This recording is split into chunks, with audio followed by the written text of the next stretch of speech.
안녕하세요. 또 기업 총수가 법정에 섰습니다. 오늘 저희가 함께 깊이 파고들 이야기는요. 최근 많은 관심을 받은 조현범 한국앤컴퍼니 회장의 2심 판결입니다. 네. 왜 이런 일이 반복되는 걸까?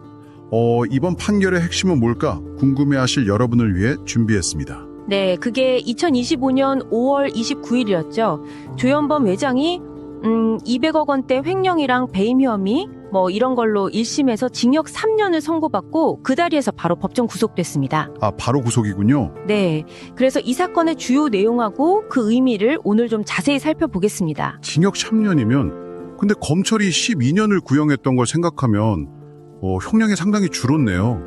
어떤 혐의들이 인정된 건가요? 네, 맞아요. 재판부가 인정한 부분들을 보면 회사 돈은 정말 개인 돈처럼 쓴 정황들이 좀 뚜렷해요. 예를 들면요. 예를 들어서 그 계열사 자금 50억 원을 별다른 검토 절차 없이 그냥 지인 회사에 빌려준 점이 있고요. 50억이나요? 네. 그리고 페라리 같은 아주 비싼 외제차 여러 대를 회사 이름으로 사거나 리스해서 자기가 사적으로 타고 다녔다는 점. 네. 심지어 회사 소속 운전기사를 자기 아내 개인적인 일에 동원하고 또 자기 집 이사 비용이나 가구값까지 전부 회사 돈으로 처리했어요. 개인 비용까지 회사 돈으로요? 그렇죠. 그리고 특정 여행사에 부당하게 일감을 몰아주고 거기서 또 이익을 얻은 점, 이런 것들이 유죄로 인정됐습니다. 그렇군요. 듣고 보니까 정말 개인적으로 회사 돈을 막 쓴 혐의가 여러 개 인정된 건데, 근데 정말 큰 논란거리였던 건 그 계열사를 부당하게 지원했다는 혐의 아니었나요? 그건 결과가 좀 달랐다고요? 맞습니다. 그게 이번 판결에서 어떻게 보면 가장 중요한 지점 중 하나죠. 네, 그게 좀 핵심 같은데요? 네. 검찰은 한국타이어가 계열사인 한국프리시전 웍스, 그 KPW라고 하는데요. 여기에 타이어 몰드, 그러니까 타이어 만드는 틀이죠. 이걸 비싼 값에 사줘서 회사에 무려 131억 원이나 손해를 끼쳤다. 그리고 이 과정에 조 회장이 개입했다. 이렇게 봤거든요. 131억 원이요? 네. 근데 법원은 조 회장이 부당하게 지시했다거나 아니면 그 거래 조건 자체가 한국타이어에 명백하게 불리했다고 볼 만한 확실한 증거가 좀 부족하다. 이렇게 판단했습니다. 증거 부족이군요? 네. 그래서 이 혐의는 무죄로 판단했고요. 이 무죄 판단이 형량을 크게 낮춘 아주 결정적인 이유가 됐습니다.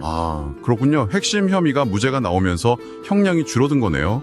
근데 제가 듣기로는 조 회장이 예전에도 비슷한 잘못으로 처벌받은 적이 있다면서요? 네, 맞아요. 그 점을 재판부가 아주 중요하게 봤습니다. 조 회장이 2020년 11월에도 다른 배임 수재 이런 혐의로 징역 3년에 집행유예 4년을 이미 선고받아서 확정된 상태였어요. 집행유예 기간 중이었군요. 네. 그런데 그 집행유예 기간이 끝나기도 전에 또다시 유사한 수법으로 회사 돈에 손을 댄 거죠. 그래서 재판부가 판결문에서 같은 종류의 범죄로 집행유예 기간 중이었는데도 전혀 자중하지 않고 또 범행을 저질렀다. 이렇게 아주 강하게 질타를 했고요. 반성하는 모습도 보이지 않는다는 점을 지적하면서 이게 실형 선고의 중요한 이유 중 하나라고 밝혔습니다. 집행유예 기간 중에 또 범죄를 저질렀다는 건 정말 아무래도 법을 좀 가볍게 본다는 그런 인상을 줄 수밖에 없으니까요. 오너리스크 문제, 그러니까 기업 총수 개인의 문제가 회사 전체에 위험을 주는 그런 상황으로 계속 이어지는 것 같습니다. 정확합니다.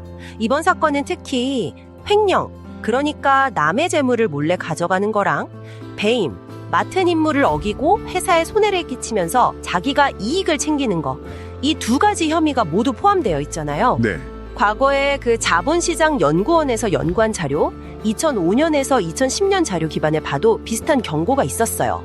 대표이사나 최대 주주의 이런 비리는 단순히 회사 평팔 문제를 넘어서 회사의 재무 상태를 아주 심각하게 위협하고 심하면 상장 폐지까지 갈 수도 있다는 거죠. 상장 폐지요? 심각하네요. 네. 결국 이건 기업 경영이 얼마나 투명하지 못한가, 또 지배 구조에 어떤 약점이 있는가를 보여주는 그런 대표적인 사례라고 할 수 있겠습니다. 그런데 말이죠. 더 논란이 되는 건 조 회장이 그렇게 법정 구속까지 됐는데도 여전히 회사 임원 자리를 그대로 유지하고 있다는 점 아닌가요? 맞아요. 바로 그 점 때문에 지금 비판 여론이 아주 거셉니다. 심지어 연봉도 수십억 원을 계속 받아왔다고 하던데요. 네. 조 회장이 그 지주회사인 한국앤컴퍼니에서는 사내이사, 그러니까 등기 임원이고요. 또 핵심 자회사인 한국타이어에서는 미등기 임원인데 이 직위들을 그대로 유지하고 있어요. 구속 상태인데도요? 네. 그리고 2024년 한 해만 봐도 한국타이어에서 57억 원, 한국앤컴퍼니에서 47억 원이 넘는 보수를 받았다는 사실이 알려지면서 논란이 더 커졌죠. 수감 중이거나 재판 중에도 이렇게 높은 연봉을 받는다는 게 글쎄요, 일반적인 상식하고는 좀 거리가 멀다는 지적이 많습니다. 회사 가치를 그렇게 크게 훼손했는데도 임원직을 유지한다니 이건 기업 스스로 문제를 해결하려는 의지가 좀 없어 보이기도 하네요. 맞습니다. 한국거래소 같은 기관에서는 회사 가치를 떨어뜨린 그런 임원은 선임하지 않도록 정책을 좀 만들라고 권고하고 있지만 정작 해당 회사들은 아직 관련 규정이 없는 상태고요. 그래서 경제개혁연대 같은 시민단체들은 조 회장의 즉각 임원직에서 물러나는 것이 주주들에 대한 최소한의 예의다 이렇게 강하게 요구하고 있습니다. 이런 논란 속에 또 경영권 분쟁 가능성까지 다시 불거지면서 주가도 좀 불안정한 모습을 보이고 있고요. 네, 오늘 저희는 조현범 회장의 1심 유죄 판결을 둘러싼 여러 쟁점들을 한번 짚어봤습니다.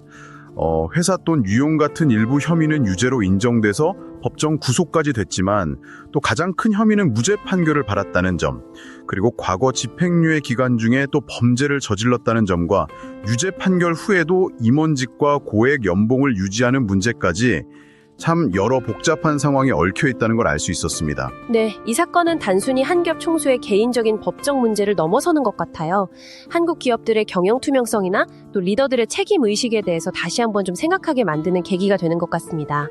과연 이렇게 반복되는 오너 리스크를 정말 근본적으로 방지하기 위해서는 어떤 좀 실질적인 제도적 잔치가 필요할지 여러분도 한번 같이 고민해 보시면 좋겠습니다. 네, 오늘 저희가 준비한 이야기는 여기까지입니다.